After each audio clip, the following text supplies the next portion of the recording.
Welcome to this week's OK at Work with myself, Sarah Sawyer, my colleague, Russell Berger, both attorneys at Offit Kurman. And today we are talking about AI and the workforce and how that's going to impact things. So obviously there's, we were just discussing, Russell was in LA in our LA office out in California and saw some fun food robots around on the street. And so, things are really advancing here and, folks are really starting to use AI in a lot of different ways in the world and in the workplace, from hiring to, I'm sure robotics are getting more and more, advanced, and then AI integration with that as well. So a lot going on. What are some things that employers should be thinking about, Russell? Yeah, well, as a starting point, if you don't know what Sarah just mentioned, the LA food delivery robots, you should Google that. That's a fun rabbit hole to go down.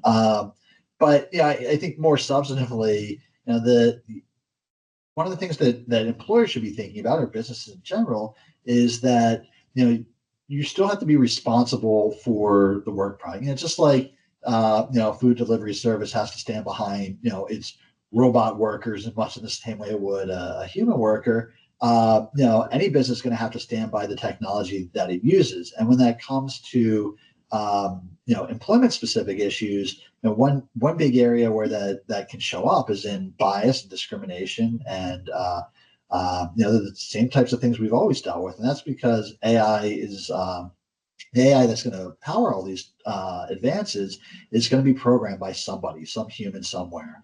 Or maybe some robot that was programmed by some human somewhere, or it's going to draw and it's going to learn, by reviewing what's on the internet, which obviously there's a lot of things on the internet, and AI that can learn and soak all that up in the matter of seconds is going to be exposed to a lot of things in short order. So ultimately, one of the real takeaways is that, okay, well, if I decide the cost benefit makes sense and I can use technology, you as an employer are still going to be responsible for ensuring that technology is not creating discriminatory results for any protected class of people. Yeah, I think, and another thing to consider here as well is going to be employees using the AI and how it's going to impact clients, customers, data, information. Having policies around that, having policies around how it's used, and really understanding it. I think that, I know, Russell, you and I have talked about before that we spent some time trying to, educate ourselves and understand how the information is used. And it obviously comes up a ton in legal practice and lawyers using AI. But that's something that definitely, as the workforce is integrating between having your human folks doing the work and then also having the AI integrations, that there's definitely going to be a lot of need for training with employees as well as it relates to how these things are integrated, how they use them, what they need to be conscious of. And it's going to require all of us to have a lot of working understanding of how these things actually work. Right.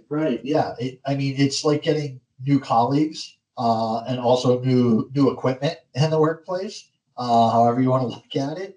And anytime you get, something new, you got to get trained on it and you got to learn how to use it properly. And, that's, largely has to do with learning how to use it efficiently and to maximize the result and, get the most out of the new technology that the company invests in. But that proper use of it also, requires learning the rules of the road. If we were talking about, getting a new truck or a car for the business, that's great, but you'd want the person driving it to be licensed and you'd want them to understand like what safe driving is.